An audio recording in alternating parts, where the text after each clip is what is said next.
क्या हमें खुद का व्यापार करना चाहिए, मतलब कि बिजनेस स्टार्ट करना चाहिए, भले वो छोटों से ही शुरुआत हो? अगर मैं बेशक कहूँ तो हाँ, पर बिजनेस स्टार्ट करने के लिए भी भाई पैसे चाहिए। अब क्या मुझे वो पैसे लोन के रूप में लेना चाहिए? तो मैं कहूँ तो नहीं। क्यों?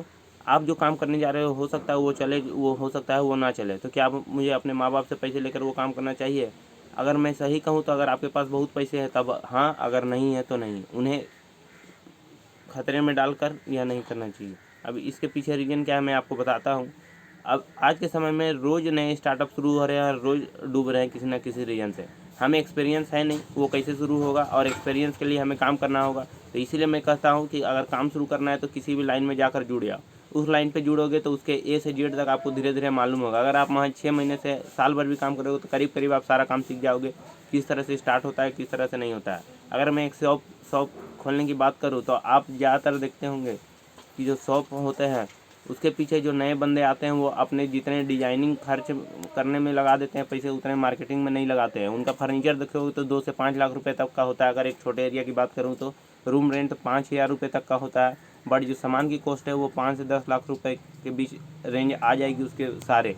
बट वो 20 लाख का बंदा परचेज करके आ जाता है सामान, बट दुकान नहीं चलते हैं। इसके पीछे रीजन है उन्हें पता ही नहीं है किस तरह के सामान रखना है, नहीं रखना है। अगर आप अपने डिस्ट्रीब्यूटर से बात करने जाओगे तो वो आपको सही से बताएगा नहीं, उल्टा वो वैसे वैसे आपको सामान देकर फंसा देगा जिसकी आपको ज़रूरत भी नहीं है।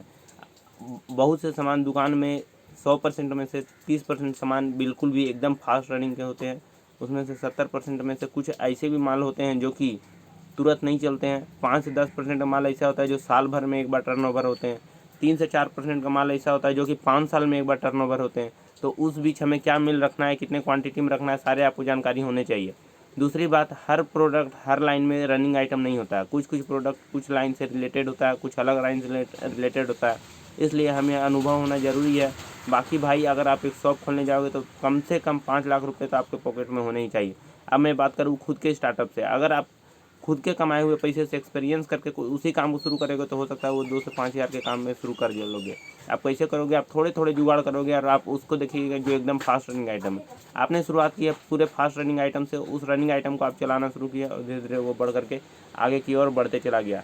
तो ध्यान दें, किसी भी काम को शुरू करने के लिए आपके पास होना चाहिए एक्सपीरियंस। अगर एक्सपीरियंस है तो सब कुछ है। आपके अपने पैसे तो आप अपने पैसे की इज्जत करोगे और काम में आगे बढ़ोगे, आपका मन भी लगेगा और आप चाहोगे कि उस पैसे को ना डुबाएं, और उस काम की इज्जत करते करते आप आगे बढ़ते ही रहोगे और आपका काम बढ़ते ही रहेगा। धन्यवाद। आगे की वीडियो